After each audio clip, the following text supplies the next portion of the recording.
7 signs God is preparing you for marriage. Stop asking God, "Where is my spouse?" and start asking, "Am I ready for the weight of a covenant?" You think you're being ignored, but you're actually being reinforced. If you're in the furnace of waiting, these 7 signs will prove that your season is finally shifting. When you pray for a spouse, you have 2 clear choices. You can rush the timeline and just keep searching for a face. Or you can surrender your heart and finally fix your foundation.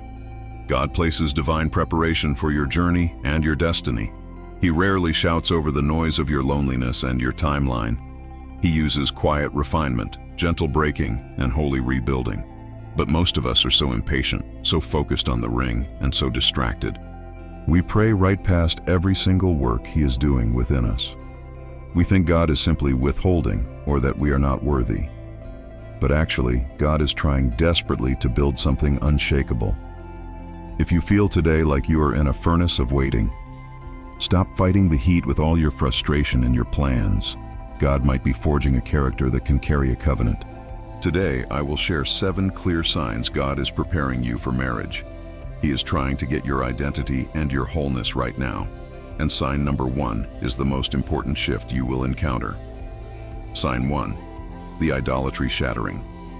The first sign God is preparing you is the death of desperate need. Think about a potter trying to shape a vessel for noble use. You do not pour precious oil into a cracked and leaking jar. You mend the breaks, you strengthen the walls, you make it whole. You hide the value inside integrity to ensure it can hold the treasure. If you entered a covenant while still looking for a savior today, spiritual idolatry and crushing disappointment would find you. Expectations that would drown out God's voice would come to you. Psalm 62:5 says, "My soul, wait only upon God. My expectation is from Him." God has placed a season of soul dependence in your personal life. He has tuned your hunger to be satisfied by His presence alone. Why would He do such a seemingly severe thing for you? To keep the human idol out until the worship is pure. He is keeping it out until He can be your first love. Your current singleness is actually your divine liberation. He is saving you from worshiping a creation instead of the Creator. Sign 2. The emotional fortress. The second sign God is preparing you is mastery over your soul. In the famous fruit of the Spirit, before love comes self-control. God sent the tests of patience, the delays, the moments of friction. He had to train your reactions to submit to your Spirit's authority. You cannot steward a union if you are a slave to your own emotions. If every feeling of loneliness or anxiety ruled your decisions now, spiritual instability and relational chaos would claim you. Conflicts that would destroy a fragile bond would rise in you. Proverbs 25:28 compares a man without self-control to a broken city. God has placed a holy training ground in your personal journey today. He has allowed your peace to be tested in the fire of waiting. Why would He do such a seemingly difficult thing for you? To keep you from being ruled by flesh until He is ready. He is keeping you from it until your spirit governs your soul. Your current emotional trials are actually your divine training. He is saving your future home from being torn down by storms within. Sign 3. The stewardship seed. The third sign, God is preparing you as faithfulness with the little. Look at the powerful parable of the talents given by the master.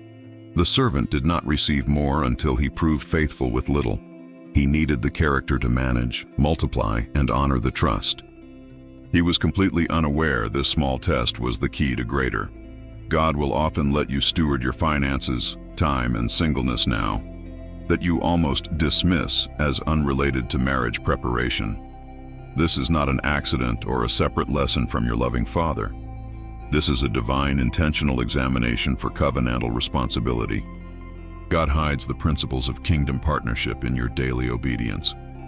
He does this so only a heart that is faithful in little can be trusted with much. If you squander your solo season seeking only pleasure and escape, literally every resource for your future house can be lost. But if you invest your now, your time, your tithe, your talents, only the faithfulness that builds a legacy will be found in you then. He hides the connection between the seed and the harvest to test your trust. Sign 4. The surgeon's healing stick with me on this fourth sign, because this is the exact reason 80% of Christian marriages fail in the first 5 years. The fourth sign God is preparing you is the deep healing of wounds. If your past pain was buried and never addressed before marriage, you would trust in a spouse to be your therapist and your rescuer. You would try desperately to build a relationship on unhealed trauma.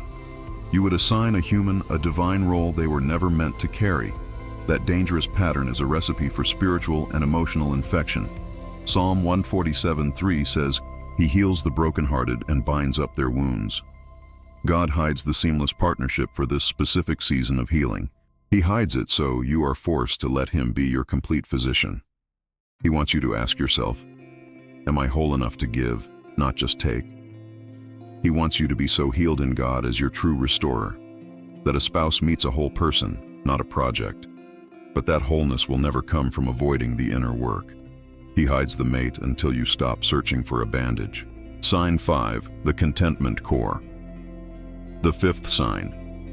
God is preparing you as sacred satisfaction in Him. God will often cultivate a joy in your secret place with Him now. That makes a human relationship a glorious addition, not a necessity. This is not a passive waiting, but an active, joyful devotion. This is a divine, intentional romance between your soul and your Maker. God hides His deepest companionship in the quiet place of prayer. He does this so only a heart that finds fullness in Him can love purely.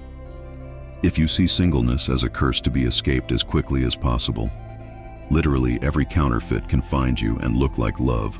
But if you see this season as a gift of undistracted devotion, only the love that flows from God's fullness can flow through you then. He hides the treasure of His presence to become your greatest reward. Sign 6, the boundary of honor. The sixth sign. God is preparing you as the establishment of walls. There is a specific, appointed standard written in eternity for you. It is the moment your self-respect and God's standard become non-negotiable. If you compromise this standard even one single time in pursuit of company, you could invite a Trojan horse into your future covenant. God hides His protective wisdom behind a wall of righteous boundaries.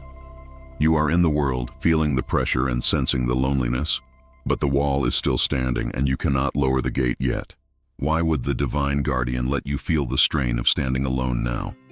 Because He knows exactly when this discipline will guard your purity. He is not building walls to isolate you or to make you hard. He is perfectly fortifying you for a partnership of mutual honor. When you finally say, "God, I will wait for your best," the peace that comes will be so profound, it will become your protection. Sign 7, the prophetic settling. The final sign. God is preparing you is the most important one. He replaces anxious searching with a settled, prophetic peace. Colossians 3:15 says to let the peace of Christ rule in your hearts. There is a specific, appointed rest written in eternity for you. It is the moment your striving ceases and your trust becomes complete. If that peace is ignored for one more frantic search on your own, you could step out of the center of His will and into a web. God hides His perfect yes behind a curtain of quiet assurance. You are done hunting, feeling the stillness and sensing the shift. The peace is now ruling, and you can finally stop auditioning people.